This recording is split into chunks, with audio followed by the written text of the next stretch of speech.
Facing challenges and overcoming setbacks is part of doing business. Whether you have the expertise to survive them or not could mean the difference between success or failure. Welcome to We Are Women, featuring revealing conversations that provide invaluable insights into the success secrets of female masterminds. A must listen for every entrepreneurial woman. Now here's your host, Janine Vosper. Hi, it's Janine Vosper, and welcome to this episode of the We Are Women podcast. I have Angela Richardson with me today. Now, Angela is a master's qualified leadership and people performance expert with over 25 years experience in advertising, mentoring, coaching leaders in HR, governance, and change management. Angela is experienced in manufacturing, transportation, government, non-private sectors in Australia and the US. So there's a ton of experience there that we're going to actually draw on this morning. As the founder of Eucalypt Consulting, Angela's mission has been guiding organisations through the people side of workplace transformation and growth. Eucalypt Consulting has delivered programs, projects and advisory for Griffith University, Queensland Health, Kestrel Coal, Hastings Dairying, Lindsay Transport, Wesley Mission, Queensland, and so many more. So there's a knowledge base there, Angela, which I can't wait to tap into. She is a board chair on Private Independent School, and Angela is a member of the Australian Institute of Human Resources, a member of the Australian Institute of Company Directors, and AHRI HR Technology. I'm going to something. It's okay. And Analytics Forum Coordinator. Angela lives in Charlotte Park in Logan and works across Brisbane, Gold Coast and Logan City. She was raised in Brisbane, lived in Washington, DC for 5 years and returned to Logan to work to raise her 2 boys with her husband, Paris. So welcome, Angela. I am looking forward to our conversation because I've had sort of 170 plus interviews, but I haven't had anyone that's been really focusing on that HR space, and with that experience that you have diverse right across from major organizations into small business consulting as well. So yeah, great to be here, and thanks for the lovely introduction. How'd you get into it? That's probably the first question. So way back when I was trying to pick a career, I realized that I started with a passion and love for psychology, and when I started at university, realized I didn't want to go down the clinical path, but I really loved the whole concept of organizational psychology. So how do people work at work? Like how do we get the best out of people? How do we create great workplaces and teams where people do their best, can be their best? And I ended up, I kept on studying and did a master's in that.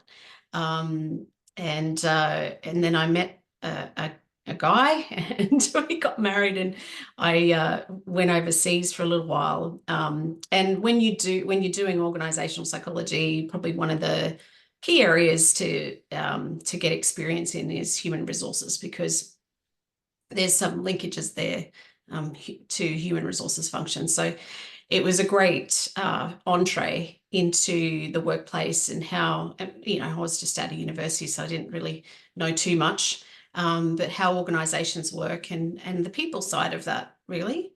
So I spent the majority of my career in human resources, but probably towards the latter of my career, I moved more into what they call organizational development, which is, leadership development, change management, what else? Capability development. So all of those, succession planning, talent management. So all of the kind of proactive things that you can do in organizations that relate to people. And then I got the opportunity of redundancy 3.5 years ago, and I could have easily sort of gone back into that corporate world, but decided to do my own thing and give it a go. And haven't looked back. Well done, you. Yeah, Yeah. that's a big step, especially, and Huge. that's what I found when I was in the GM role. It's a big step into your own business because you're getting Yeah. paid well, and the Yep. redundancy helps, doesn't it? When you go, It okay, does. this is the universe going, here you go. Here's a Yeah. startup, Because, and yeah, back yourself a little bit. You've got a little bit of cushioning, I yeah, guess. Yeah, but it's been good. It's been a huge learning curve, obviously. It's very different, as you talk about in your podcast all the time. The difference between, a corporate environment and running your own business is huge. But I was excited by the challenge, actually, to learn something new, because I felt, not that I know everything about human resources and change management, but I felt I'd, hit a bit of a peak around that. And this was just something totally new to sink my teeth in. and stepping into your own business, it does give you the freedom to, Yeah. especially you've got a couple of children, Angela. Mhm. You said, Yeah. how old? I've got a 19-year-old and an 11-year-old. Okay, So so yeah, you've still got one yeah, that's around.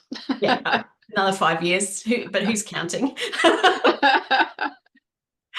Yeah. Yeah. But Oh, but that that whole juggling. Yeah. yeah, and at least with your own business, you can, this is what I have absolutely loved about it, is I can put things in my diary. I just schedule time out of my diary because it's Yeah. my time. And then when Yeah. someone wants to book something, I'll go, no, that's my time. Yeah. It's a very different experience than when you have a job. It's Yeah. That level, that independence is certainly a huge bonus. Like, you dictating your work. I mean, you're responsible for everything too, which is yeah, sometimes that's scary. the other side of it. Yeah. Which hat am I wearing at this particular time? Yeah, yeah. But definitely having that, it's a sense of freedom and independence that you don't get in corporate organizations.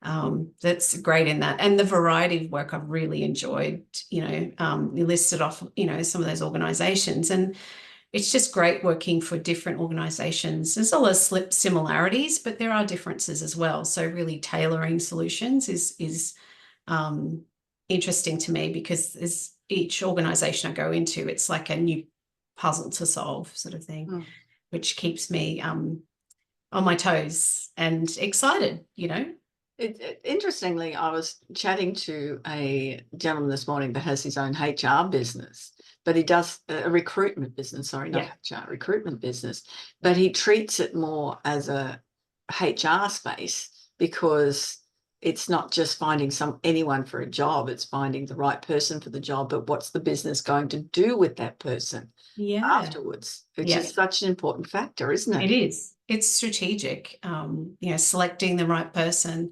understanding what, first step is always trying to understand what's the gap and who do you need to fill that gap. And that could be done in so many different ways, not just recruiting a full-time person, in a certain field. So it's one of the big tips. I'm not a recruiter, but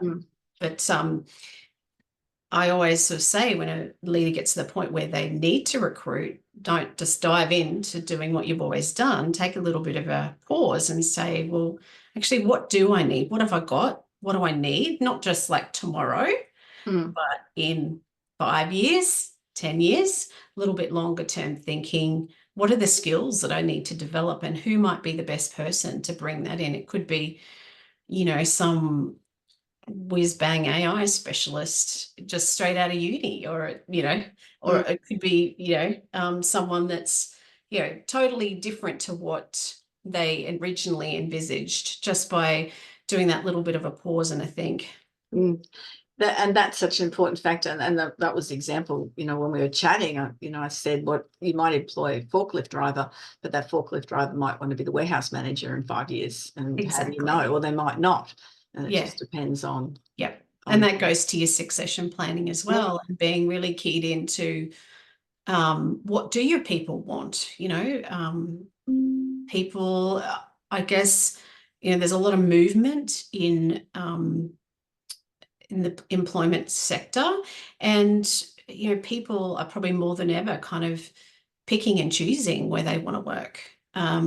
So it's really important to be keyed into that, understanding the drivers of, people engaging in organizations and staying in organizations. A lot of it comes down to, leadership. It comes down to the development, the type of development that you provide.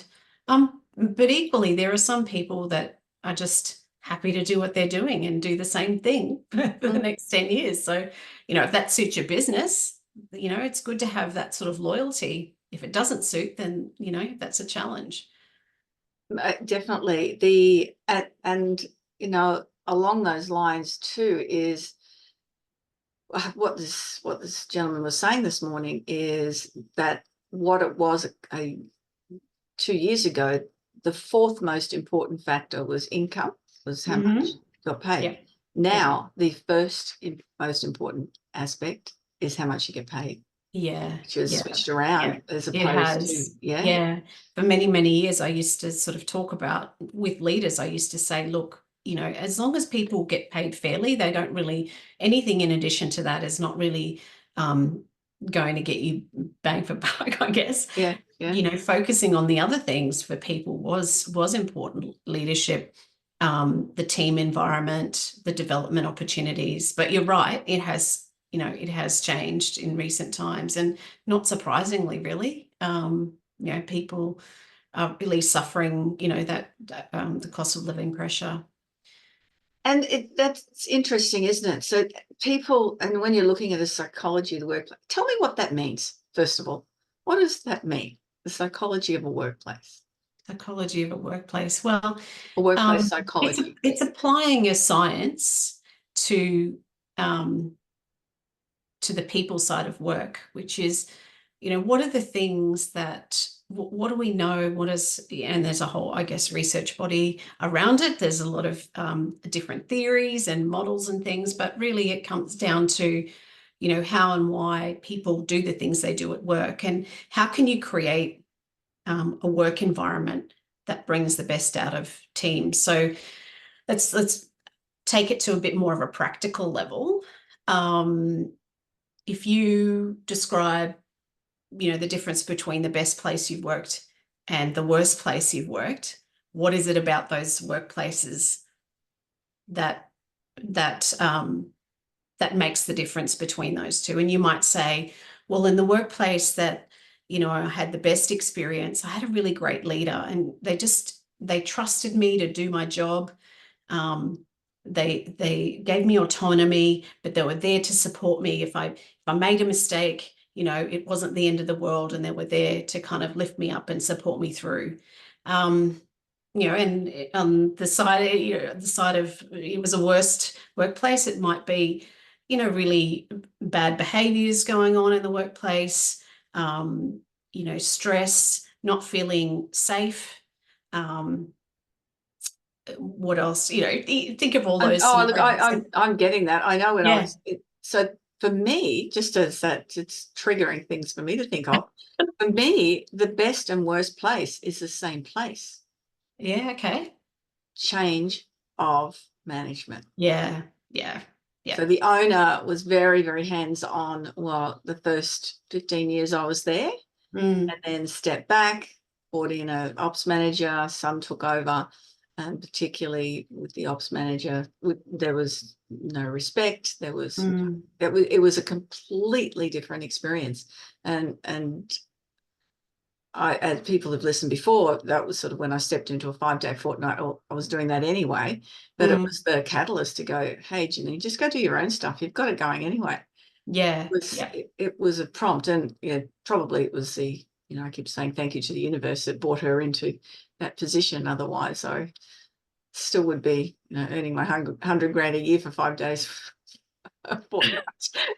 Enjoying that, but not enjoying it, and having created what I've created and worked with the amazing people and had the flexibility and all the things that have been positives with it. But it was the best and the worst place was the same place. Yeah. And it can be, you can go into an organization and, feel a real sense of alignment to the purpose, the people, and those things can change. And that's the whole, I guess, point, is that what creates that environment where people feel connected, they're motivated, they're engaged, they give that discretionary effort. You want an organization full of those people. So how do you create that? And yes, leadership is absolutely key. And, there's a lot of work that I do in the space of coaching, guiding, advising leaders in that space, because it's not, you're not born a good leader. You might have some good, role models as you're growing up, and you might have a good sense of what it all means. But for many people, it's like when I stepped out of corporate, from corporate to running my own business, that's a whole different skill set. It's not the same skill set that I learned being the technical expert engineer or sales manager or whatever. It's a totally different skill set. And there's an assumption that it's easy to kind of pick up, but it's not. And particularly, I think it's becoming increasingly challenging. And one of the things, we're talking psychology. One of my favorite topics is like personality profiling, understanding people and why they make decisions that they do. That's such an important aspect, isn't it? Yeah.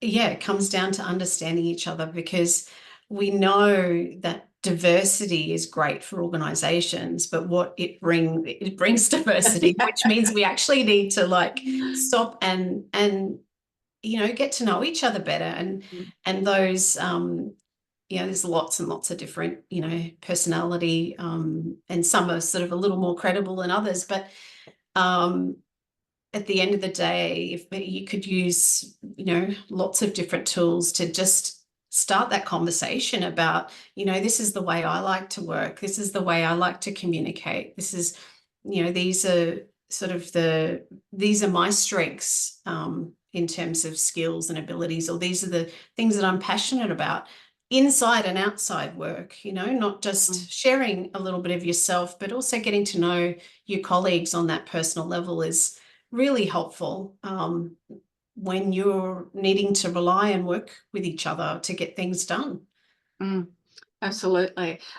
In one of the personality profiling, I'm quite choleric, which is, for those that aren't aware, it's make decisions quickly. An idea comes in and all of a sudden it's processed and out the other side type of thing. And also I'm fairly sanguine too, so that's hence the colors and let's have some really good fun with it.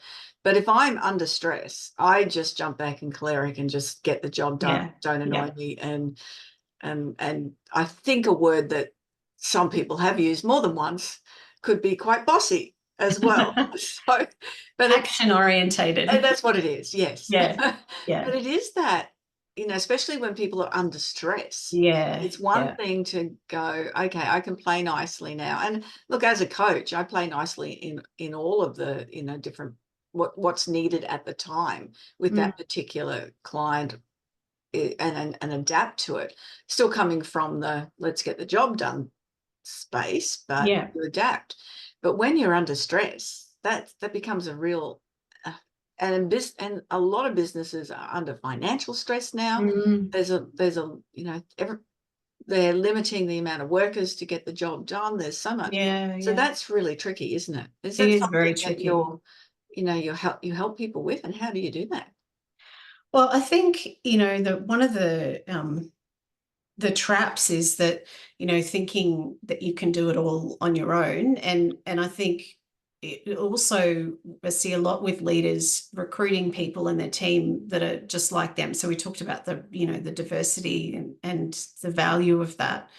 So you yourself, and that's great, you understand yourself better by doing those surveys and things, but also understanding how can you bring in people that are going to complement your skills and abilities and strengths, because not everyone is good in a crisis, but you do need those people. You need that sort of steady hand when you're not in a crisis to actually people motivated to rinse and repeat, repeat the work that needs to get done and be engaged by that. There's a lot of people that are not, motivated by routine. So I think it is challenging. To start honing on that, Angela, is a lot of people that aren't motivated by routine, but there are people who are motivated. Yeah, isn't there? Yeah, absolutely. And understanding, again, going back to, what I said before, really understanding what do you need, and you don't need another one of yourself. You need. My husband keeps saying that, even though, I do. Goodness, we don't have two. Although he'd get a lot more things done. That's right. You wouldn't be playing. There's a saying out there around, your biggest strength can be your biggest weakness, right? So, your strength can become an impediment to you, depending on, overused strengths. You're really good at something and I've seen it many, many times in organizations. So you've got to know what your strengths are, yes, and you've got to bring other people in that complement your strengths. And that sort of, you'll each have different strengths and weaknesses depending on where the organization's at. So again, it's really important to understand what you need, what do you actually need when you're recruiting for a role, and learning to let go, even though it is hard for businesses under, financial pressure to want to invest in people, but it's actually the time you need to do that. It's the time, whilst you're in crisis mode, who's doing the strategic planning for your business? Who's setting, the next quarterly goals, 6 months, 12 months, if you're doing everything? It's knowing how to delegate well. That, it's something. It's really interesting. In some places in my life, I'm very, very good at delegating, and there are more in places where it's more volunteer roles and I'm mentoring, enabling people to do different roles. That I find for me, as I said, I've got much better in the last 10, 15 years, but look, just get the job done. It's not that I thought I could do the job better. I'm not a perfectionist. I want to discuss perfectionist behaviors with you as well. But it's more like, look, it'll take me 5 minutes. It's going to take you 6 hours. Let's just do it. It's an interesting concept, isn't it? And it's not, and that's just my personality. Whereas, other people might need that whole creative flair to be around them to get something done, or others might perform better if they're in a group to do it, and others give me solitary confinement and I'll go through the steps. Smash it out. Yeah.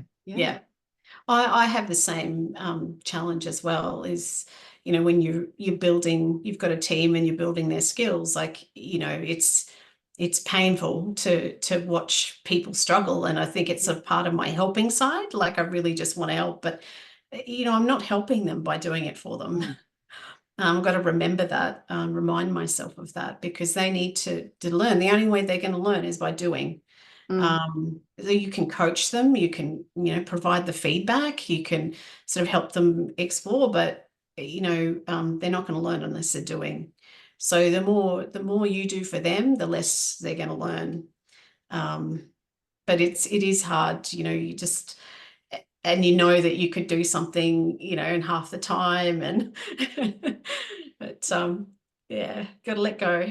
Absolutely. And that's really hard for perfectionists, isn't it? I'm just and I've struggled with that, and I've many years coached a lot of in particular women around perfectionism, and I've gone on a journey. Like, I'm not, right down the end of the scale anymore, but I've worked on myself enough to kind of get to the point where it's not a focus as much. But, you get into old habits, and I think it's when you're under pressure, you do get into that kind of really almost like black and white thinking, and it has to be a certain way.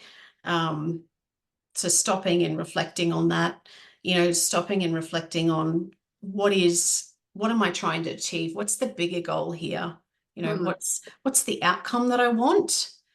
Because the outcome's not going to change whether, that font is exactly the same or, the lines are straight or whatever. Reminding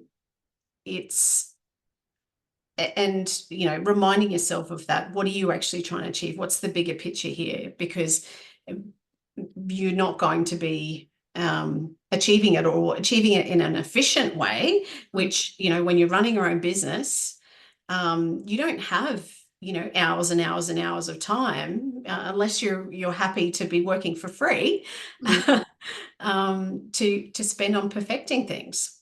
No, so for yourself as a recovering perfectionist. Yes. How do you, what tools or techniques did you use to not, because I know perfectionists, and it's so hard to let it go. It is really hard to. And there's an impact. There's a psychological and physical impact, in fact, and studies have shown it. So it's not healthy. It's not healthy for you. And on top of that, you're not actually achieving what you set out to achieve anyway. And I guess thirdly, if you lead a team, you're causing stress and angst unnecessarily for your team as well. So what do I do?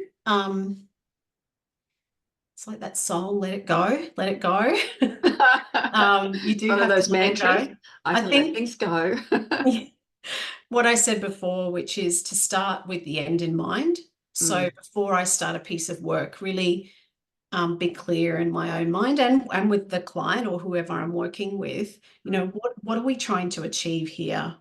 And focusing on what does good look like, and making sure, because what good looks like to me is not necessarily what good looks like to whoever I'm helping.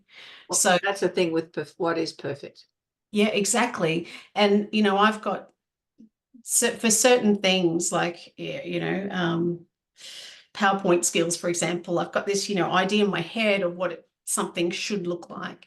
Now, my client or the person I'm working with doesn't have any of that, or has a totally different view. So understanding, what looks good to them and working to that versus my own standards is really important, because anything in addition to what is success to them is wasting my time. That sounds a bit harsh, doesn't it? But oh no, you're absolutely correct, and that's something.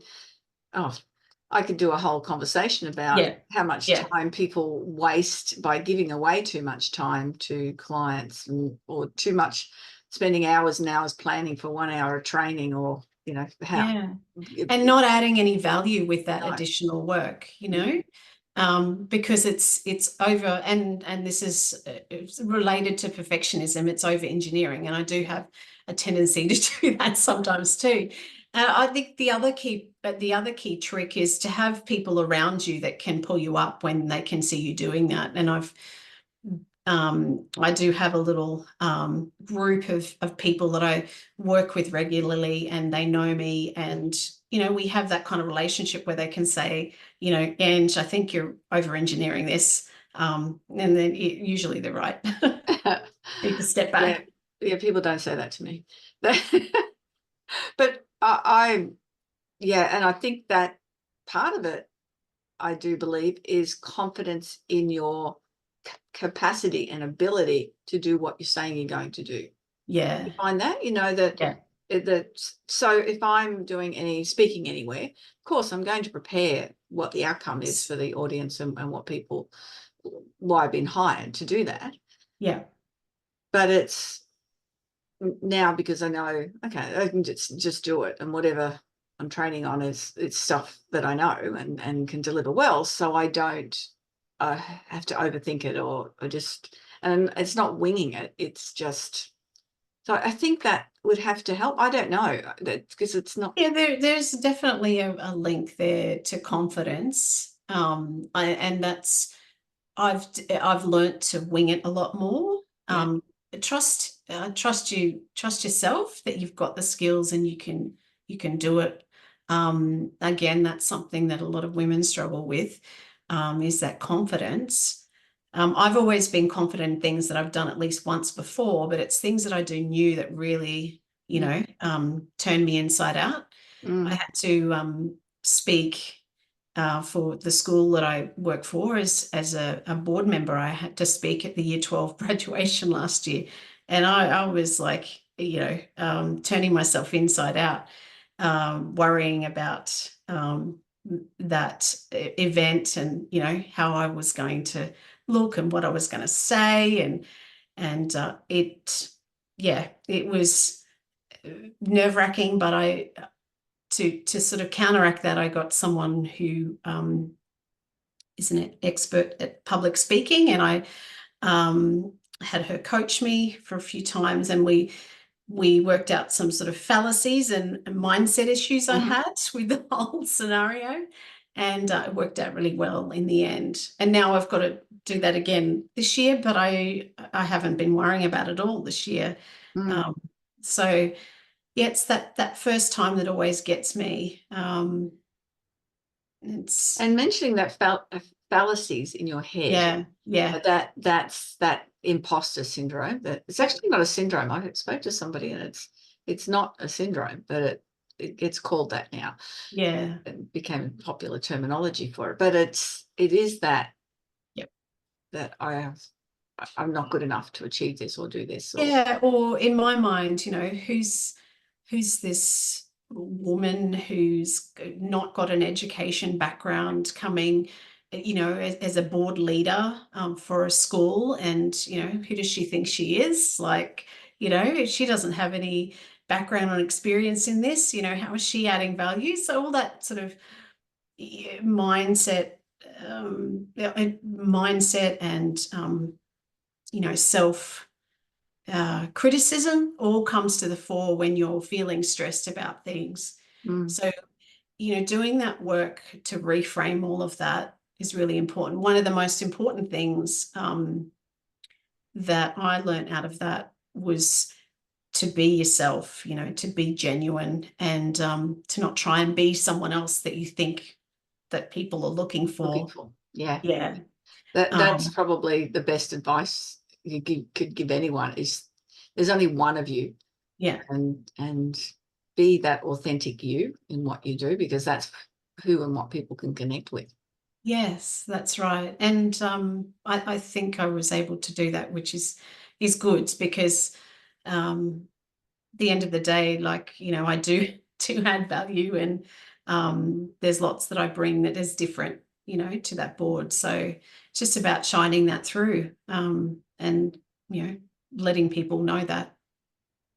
Yes, definitely. The part of that too is, I know it's sort of a whole lot on this theme, is that we don't often say, and I know I totally been guilty of that, particularly in that role I was in, because it's just easier not to say it or not to do it, rather than confront the situation or deal with it. But stepping back is not always the answer, is it? That's right. And I spent a lot of time, I've spent a lot of my career shying away from putting myself out there. And you can't run a business and do that. Like, you can't be shy.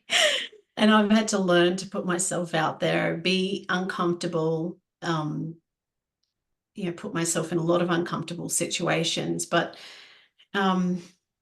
it can be, sometimes it's a bit embarrassing. Sometimes, you might be a bit silly or make, feel a bit silly, but it doesn't really matter. And the fact that, networking is a great example. I really had, again, it was about the mindset, I had a bit of a negative mindset around, I'm not a salesperson. I don't want to be salesy.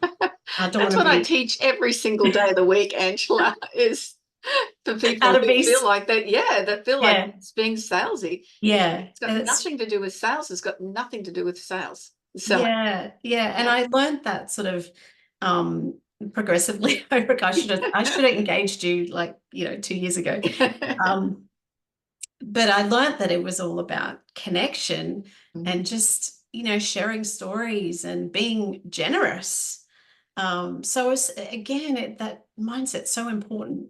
And look, that it's not that kind of attitude is not as critical when you're in a corporate role, because your business your income is not dependent on your connections, although I know I regret not doing as much of that as I should have while I was in the corporate role, because it would have been really helpful once I'd left it to have those connections. But I've had to work hard on that over many years, because I make connections 2 years, make a connection 2 years prior for work that I get engaged to do tomorrow, so it's a long game.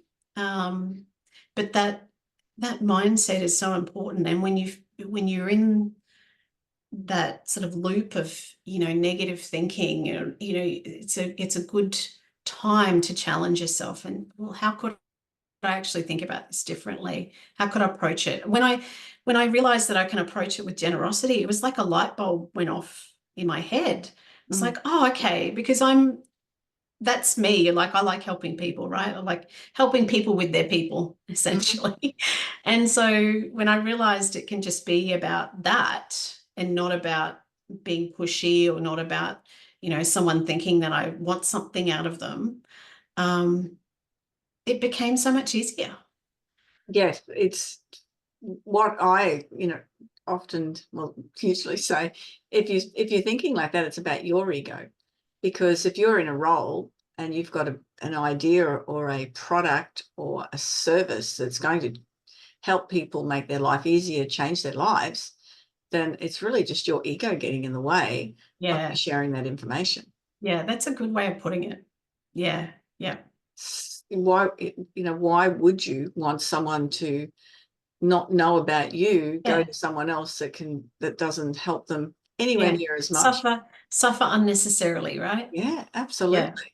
Yeah. I know I've got somebody that's starting the branding program, and she has been let down by 2 companies that just did not deliver on what they had promised at all. And that becomes very costly to people. That's why I always say, just book an appointment with me. If I can't help, I've got so many people that can. I will. So they're not just a random referral. They're people I know, and I know that you get the value out of it, because it's such a disappointing space when people, particularly, are stepping in their own business. It's quite, you need to get those extra skills. If you're not skilled in speaking, then you need to get those skills. If you're not skilled in sales or HR or whatever it is, you need to employ people, or you need to learn yourself. But when you're working by yourself, you've got to take on all those roles.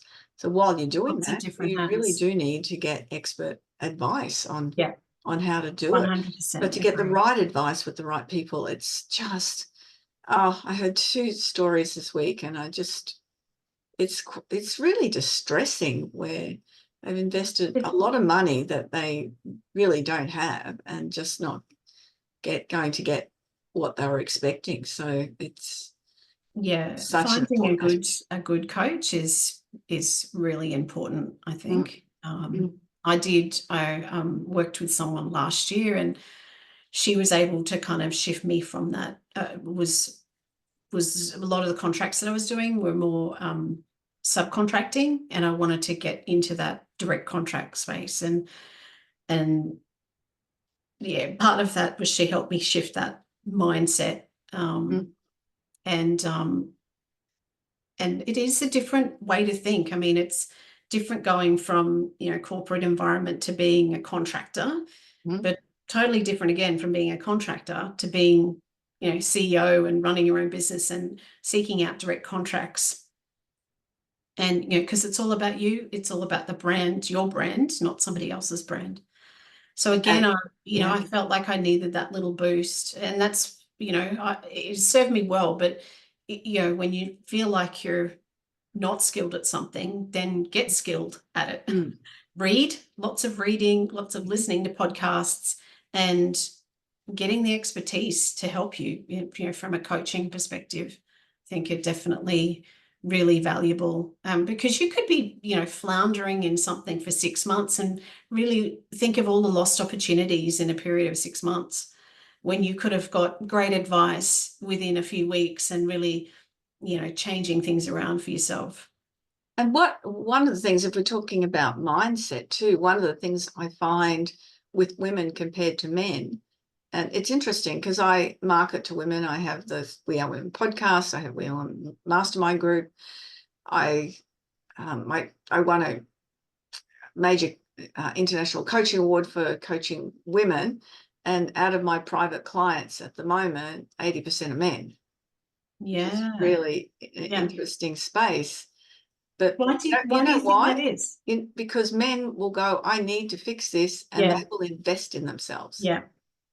That is where I'm seeing the big difference. Whereas women have to ask permission, or feel like they have to ask permission, or could this money be going somewhere else into family resources, as opposed to, as you just said, the difference it might make in 6 months, that you don't know what you're stepping into by investing in yourself. But that's the main difference. I find that all the time.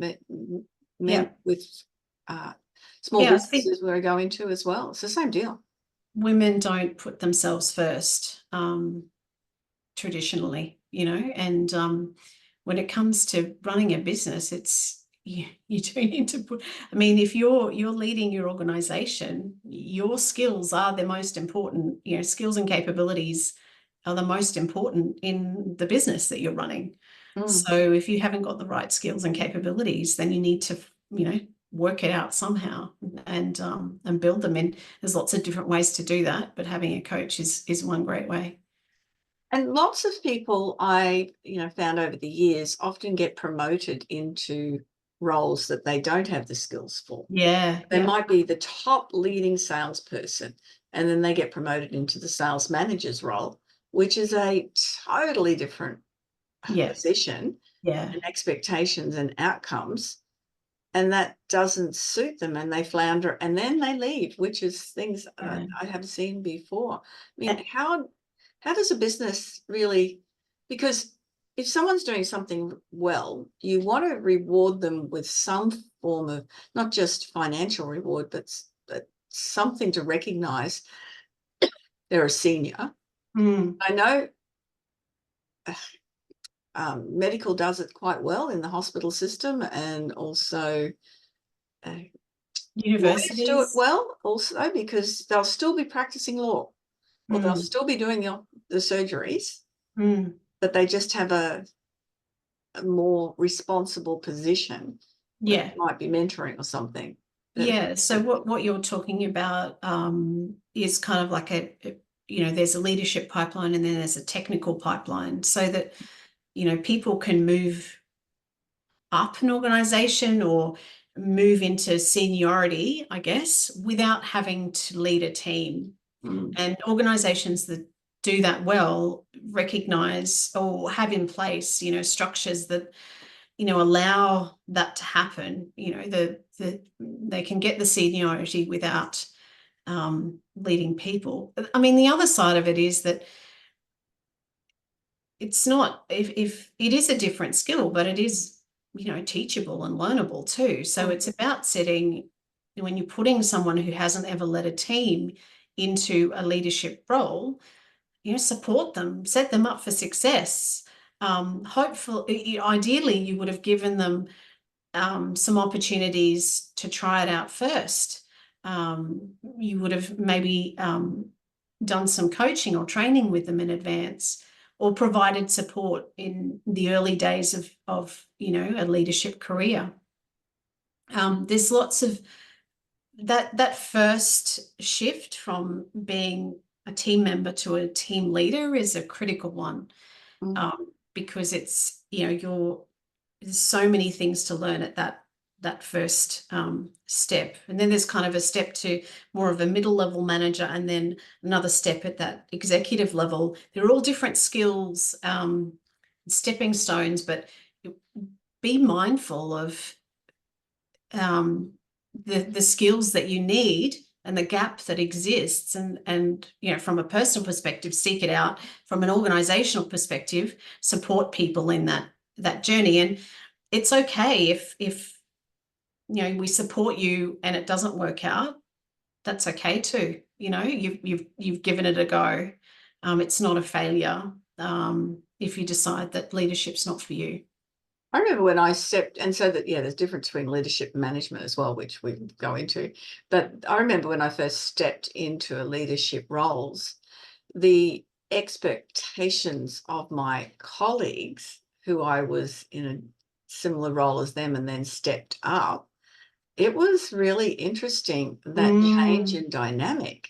It's really hard to be a colleague and then managing that same team. That's one of the toughest things when that happens, and I've seen a lot of it in my time. And it's almost like, in some ways a bit of a grieving process for the leader, because they're having to let go of like close collegial friendships. I mean, they're in a different role now, and they need to be behaving in different ways and doing different things. And so what they had before, with that team is not going to exist anymore. It can't, because you're not going to be an effective leader by being a good mate to your old colleagues. So as I say, like, leadership can be very lonely. And you've got to create your own sort of network at that level, And that was very interesting when I stepped into it, because there wasn't anyone else at that level. There was only owners of the business, and then you. So and it was just what worked for me, I think, was my capacity to fix problems, and their interaction with other departments within the business, because everyone within different departments has a different agenda and expectation. And that's that role. That next level up is about looking across the organization and smoothing the paths for your team to be effective. It's your primary role is to enable your team to be the best that they can be, and you've got that helicopter view, you've got that view above, and you're working with your peers, and you can see that higher level issues and problems. We do something over here and it affects something over here. And that's the benefit of you being at that level. And you've also got the experience and the knowledge of, the broader system. So there's a need and a benefit to that.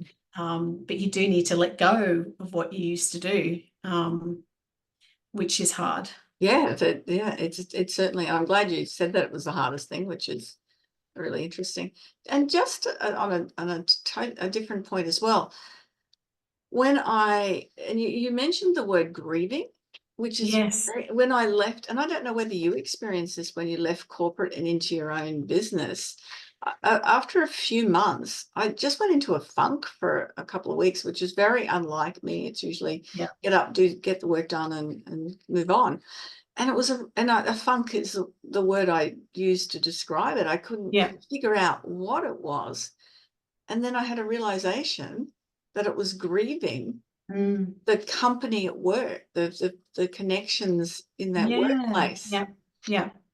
There's a comfort, there's a familiarity, and going from, I think in particular, going from a corporate environment and then running your own business, which again can be a lonely place. And so unless you're being very overt about it and being planned about, connecting with people, it's all up to you. Nobody's going to be ringing you and saying, "Hey, Angela, how's it going?" In some ways, and I saw in the organizations that I worked with, there were a lot of redundancies over many years. And we had a little bit of a joke, like as soon as someone, you know, realized that you're exiting the business, so we're kind of dead to you, right? It's just like, well, let's move on to the people that, you know, can help me get what I need to get done. Like it's, you're no longer relevant, and it's not in a mean way. It's just, it's in a practical way. You know, you're not going to, my relationship with you is not going to help me get my job done anymore.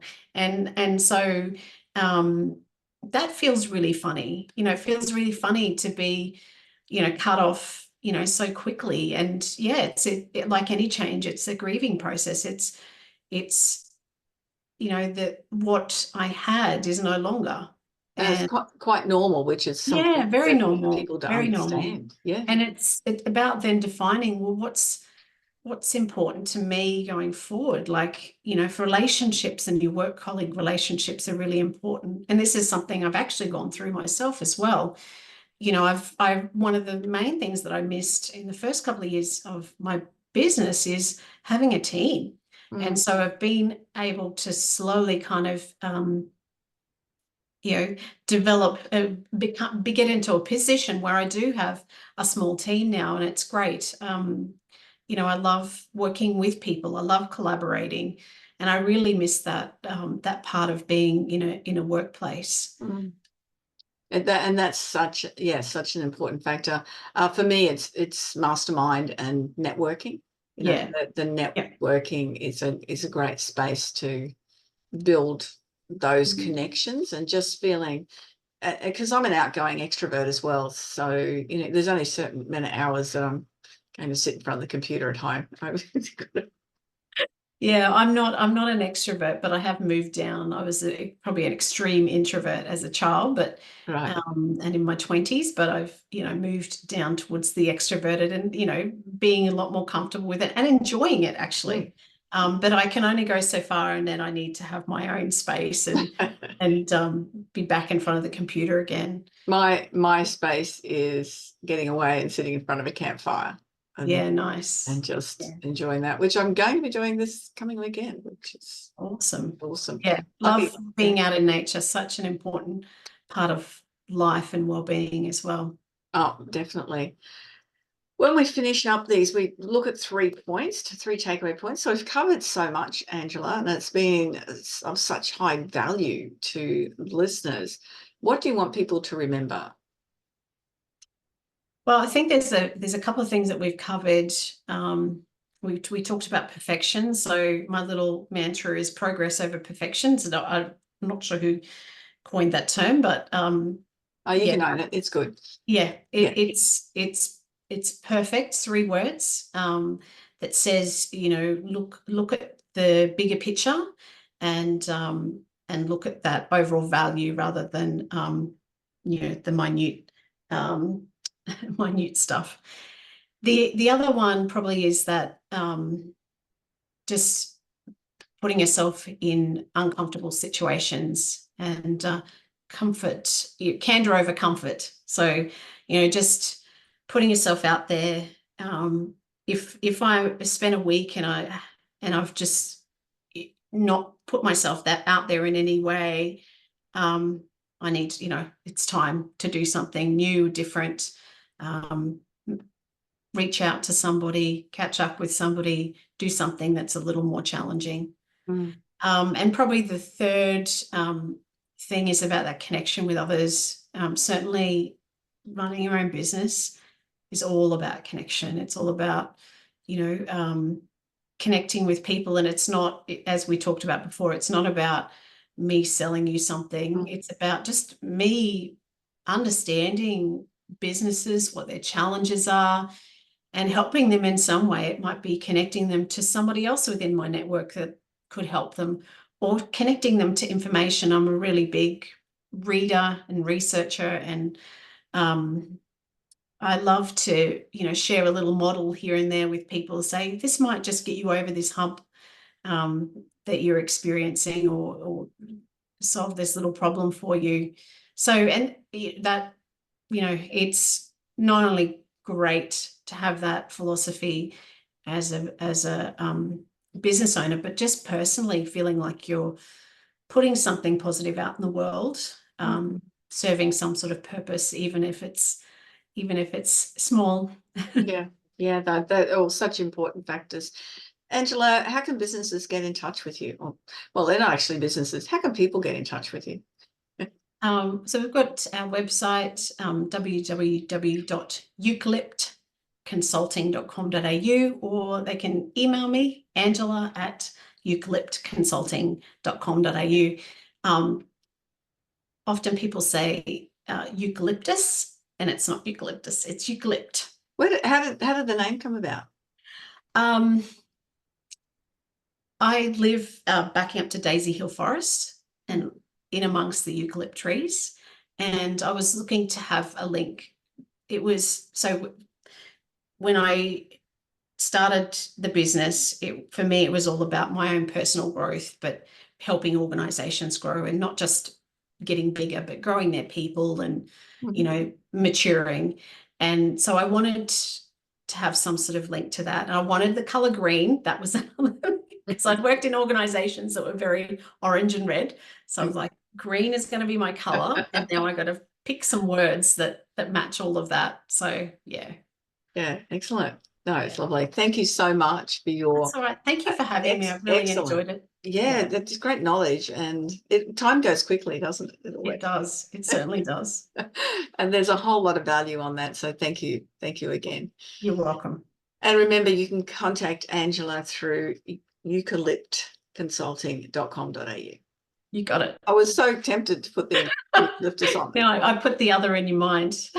You did. And that's another episode of the We Are Women podcast. Thank you so much for joining us. And remember, if you've got any questions, if you are looking for, starting a business, or you're in business and you're looking for some more ideas, go to JanineBosper.com, book a strategy call. And as I say every time, if I can't help you, then I know a lot of people who I can refer to you to do exactly that. We look forward to you joining us next time on the We Are Women podcast. Bye-bye for now.